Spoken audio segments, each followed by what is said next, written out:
Meet Ravi, an Indian engineer who earned his degree in India, moved to the US for a master's in computer science, and landed a coveted job in a tech company.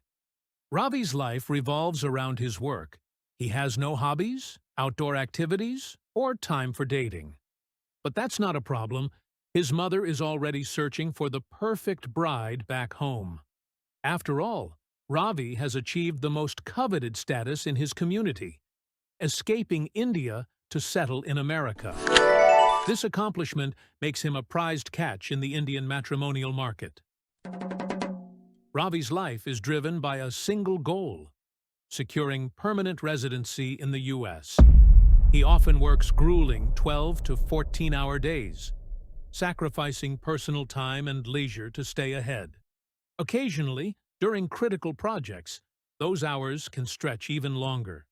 He never complains and sends most of his earnings back to his family in India. This relentless work ethic makes him a favorite of top management. But it also makes him a threat to Ryan. Ryan, Ravi's American colleague, approaches life differently. He values work-life balance, plays basketball on weekends, and spends time with his girlfriend. Ryan does his job well but sees work as just one part of his life, not its entirety. Over time, the company has hired more Ravis, highly skilled, cheaper, and willing to work longer hours, while fewer Ryans are finding opportunities. In a capitalist society, this might seem like fair competition, but is it truly beneficial for the company or the country in the long run? Let's take a deeper look at the worlds of Ravi and Ryan. Ravi comes from a culture that has struggled with innovation for centuries, while Ryan's culture has given the world transformative inventions such as the light bulb, the telephone, the airplane, the personal computer, and the internet. Nearly everything modern life depends on. Ryan's ethos is rooted in individualism, strong work ethics, problem-solving for humanity, meritocracy, exploration, innovation, and risk-taking. The very values that turned America into a land of opportunity and a global superpower. Interestingly, Ryan's culture also embraces a hedonistic lifestyle, valuing leisure, personal freedom, and the pursuit of happiness. This balance between work and play has fueled creativity, driven breakthroughs, and created a society that thrives on innovation while celebrating life's pleasures. In contrast, Ravi's culture and ethos have left India with the following state on the world stage. Per capita income, ranked 131st globally. Human Development Index, 132 out of 191. Press Freedom Index, 161 out of 180. Global Hunger Index, 105 out of 127. Gender Inequality Index, 108 out of 193.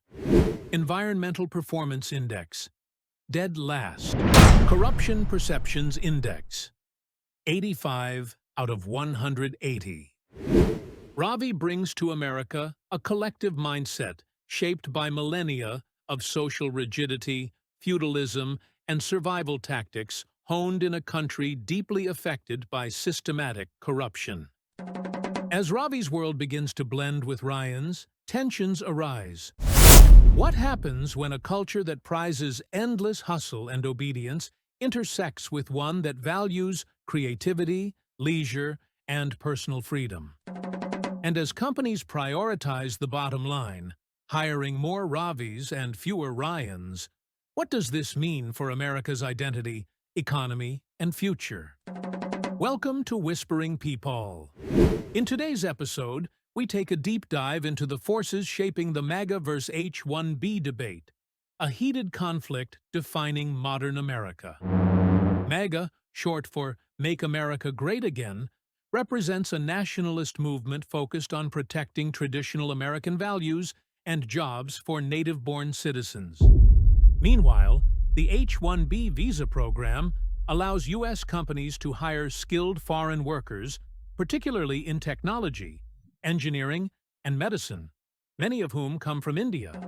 While there is no doubt that the United States needs talented immigrants to thrive and remain a global powerhouse, the role they play is not without complexity.